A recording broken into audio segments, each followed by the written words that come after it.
1977 Topps might be one of the most familiar sets of the decade. Most collectors have seen it.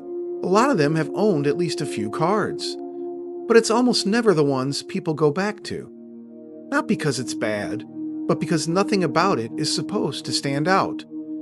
And when you finally sit with it again, you start to notice something strange. It may have been one of the few sets where nothing felt missing, even if you didn't realize it at the time. 1977 Topps set includes 660 cards, a full checklist, wax packs 10 cards and a stick of gum, cello packs 18 cards per pack, and of course rack packs 3 sets of 13 cards. All in no particular order, and no way to know what you were going to get next. For a lot of collectors, this is what opening cards simply was. No checklist in your hand, no real plan, just building something without realizing it at the time. Card by card, team by team, and that feeling is what makes this set different. The design is simple. A white border surrounds the image. Nothing spills out. At the top, the team name runs across in bold color. Just beneath it sits the player's name, and off to the side, a small banner carries that player's position. It gives the top of the card its shape, without taking over the photo. There's no single focal point, nothing pulling your eye first, which is unusual for a baseball card, because most cards want you to look somewhere. This one doesn't. You just take it all at once. Even the facsimile signature remains, printed across the player image, not highlighted, not separated from everything else, just part of the card. And that's really what makes this whole design work really well. Most of the images come from spring training or posed photo sessions, taken in Arizona and Florida just before the 1977 season began. Topps photographers moved from field to field, trying to capture everyone. And after a while, you start to notice something. The same backgrounds showing up again and again. The same field behind completely different players. Places like High Corbett Field in Tucson, Arizona, quietly repeating itself across the set. And once you see it, you can't really unsee it. The focus stays simple. Players standing, they're leaning slightly, looking just past the camera. No action, no motion, just presence. These aren't cards trying to capture a moment, they're trying to preserve something else, what the game looked like before the first pitch. And this is where 1977 quietly changes. Because the more you look at these cards, the more they start to feel like something you remember, even if you can't place from where. Not one card in particular, just the feeling of going through them over and over, player by player, card by card.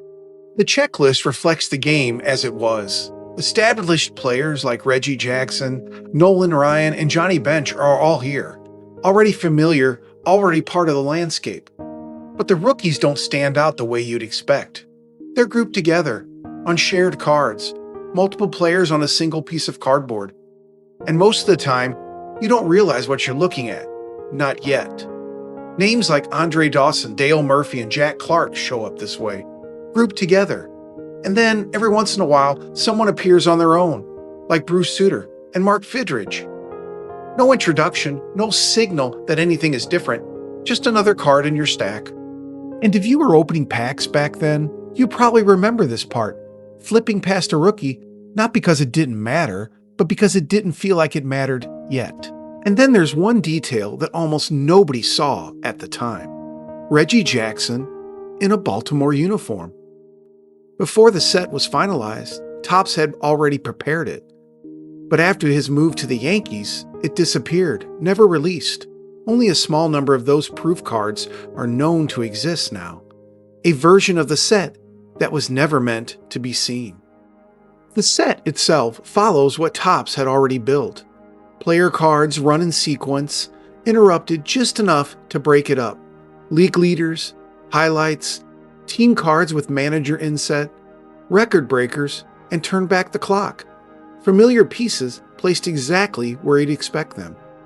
And then something new appears. Big League Brothers. Players grouped together, not by team, but by family. The first time Topps tried anything like it. and it doesn't call attention to itself, it just shows up. That same year, 2 new teams entered the set, the Seattle Mariners and the Toronto Blue Jays. But here's the detail most people forget. They didn't fully exist yet. Their uniforms were airbrushed onto the photos. Not quite real, but real enough to belong.